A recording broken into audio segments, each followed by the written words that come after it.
Panedernlik xolodilnik bo'libdi. Artur Grigoryan oyga qo'nibdi. Bayroqdagi 12 yulduz 13 bo'libdi. Shuncha aql egasiga hayronman. Bokschini kosmonavt desa, bolalarga baqirsa, ursa, yovuzlarcha go'daklar bo'lsa, qotillarni ko'pligiga hayronman. Go'daklarni rizqin toshib yer. Tarbiyachimi yo bu killer? Savodi yo'q bir omi ne der, xotirjam ishlashiga hayronman. Bitta savol ko'p qiynar meni. Mutasaddi tashkilot qani? Kim tekshirgan? Kim qo'ygan sani? Aqlim lolu o'zim hayronman.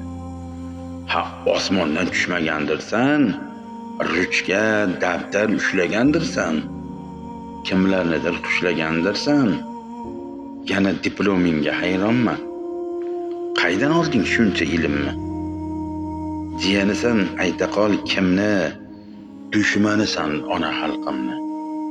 Yana oppoq xalat kiyganingga hayronman. Tarbiyasi yo'q tarbiyachi, alla bilmas allachi, bezbet, qallob, la'nati. Sanlarni uyatmasdan yashashingga hayronman. Farzandlarini yeri ko'klarga ishonmaydigan ota-onalarimizni mana shu jallodlarning qo'liga bolasini topshirib qo'yayotganiga hayronman. Shunaqangi molmiyat savodsiz tarbiyachilarni qaysi mutasaddi tashkilotlar tekshirib ishga olayotganiga hayronman. Eng achinarlisi shu bolalar o'lmasdan tirik qolsa, kelajagimiz kimning qo'lida? Va kelajagimiz nima bo'lishiga ham hayronman. Ota-onalarimiz shu holatlarni ko'rmayaptimi? Yoki bu holatlarga mutasaddi tashkilotlar chora ko'rmayaptimi?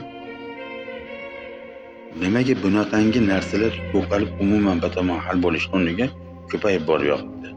Mani bu so'zimga befarqlar o'z fikr-mulohazalaringizni kommentariyga yozing.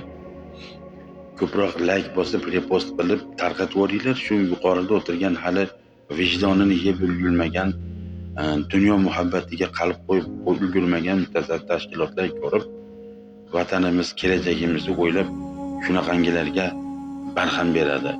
Biz billa boshlaydik bu narsani, billa tugataylik, billa olishaylik shular bilan. Mani qo'llab-quvvatlaysizlar degan umiddaman. Hammaga assalomu alaykum.